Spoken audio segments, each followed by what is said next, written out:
Hey everybody, how you doing? Brother John here. Yeah, it feels like I haven't made a video in a while. But I was having a conversation with somebody, and a similar conversation that I have with other Christians. And I tell them a little bit about what my beef is. And that is that, with all the Christians that we have in America, how come we do not see more evidence through healing or raising of the dead? How come the hospitals are not cleared out? If Christians are to take the Bible at its word and Jesus and say it's God, then how come they're not clearing out the hospitals? How come there's even sick and paraplegics and terminally ill people in the very congregations? And the common answer, well, one of two answers. I get an answer of, well, a person does not have enough faith. But the more common answer seems to be, well, American Christianity is quite different than how Christians around the rest of the world are. That since people are in countries where there's much persecution, their faith is deeper, and that healings are going on there, and they like to go to like parts of Africa and say stuff like that. We have no proof of this. I've seen some claims of it, but no proof. The other thing is, it's weird that when I talk to some of these handful of people, the Christians, they'll say, well, I'm not part of the organized religion. I've turned away from church. They'll call it churchianity, which I've called it too.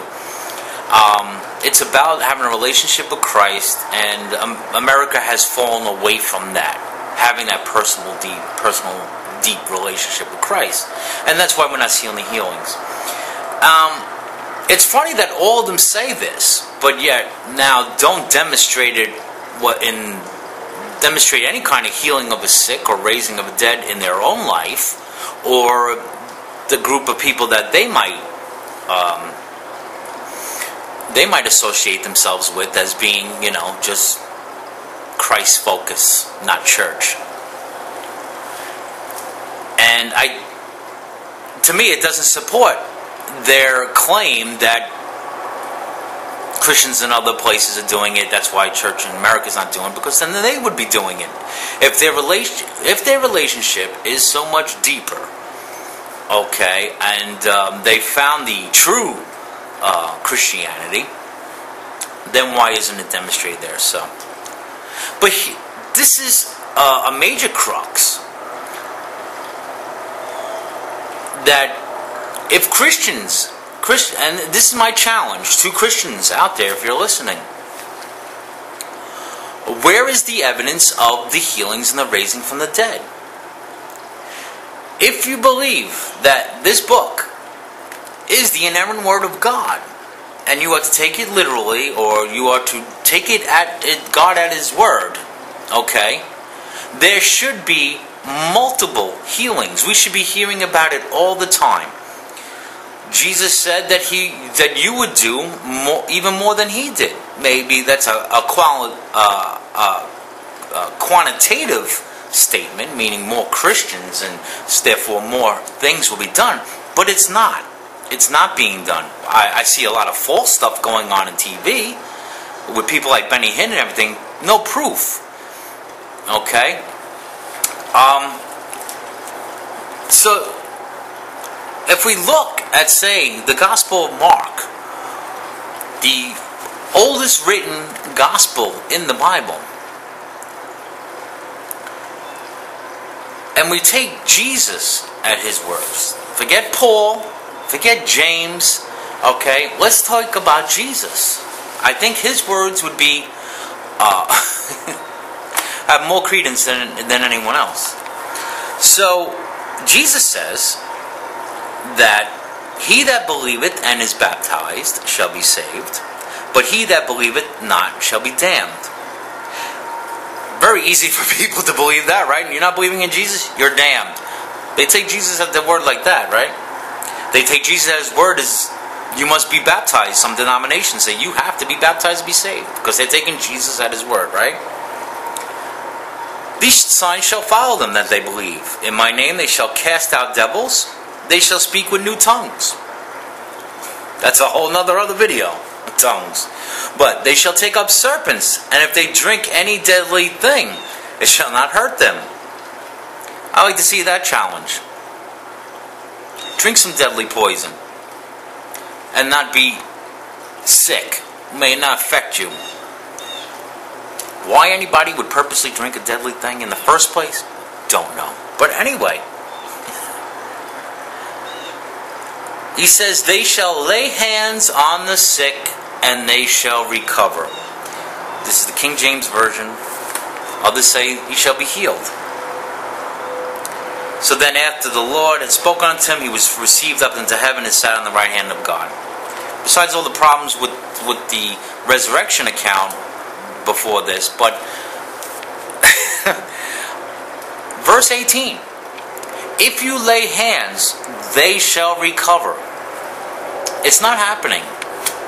My challenge is, Christians, let's see some verifiable proof of someone being healed from the laying on of hands. I don't think it should be that difficult. Jesus said that's what will happen. Why isn't it happening? And I know we'll get excused. Jesus didn't say if you have enough faith and then lay on hands. He didn't say, he didn't say if the person their hands being laid upon, that they have to have enough faith, because there are accounts where people were dead. He also raised a very ill girl. I think it was from the dead. Well, she was very sick. All right, too sick or too dead to even think about having faith. Right? They asked him to heal them, and he did. Jesus said you do the same thing. So that's my thing. Where's the healings? Why are there still sick people in your church? Why are there people still paralyzed in your church? Should that not, should that not put a question in your mind? Why isn't this happening? Or is it that everybody in the church is just so self-absorbed? I wanted to add something else.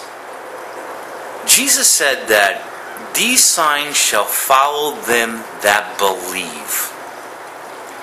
If these signs are not being followed, then reasoning says here, if those signs are not being followed, then there is a lack of belief. So one needs to question their own belief, and perhaps the belief of what's going on in their church system. So that's a very important part, that Jesus said that these signs shall follow them that believe. It just then goes to say, if these signs are not, then someone's belief is off kiltered here. Okay. Now I'm done.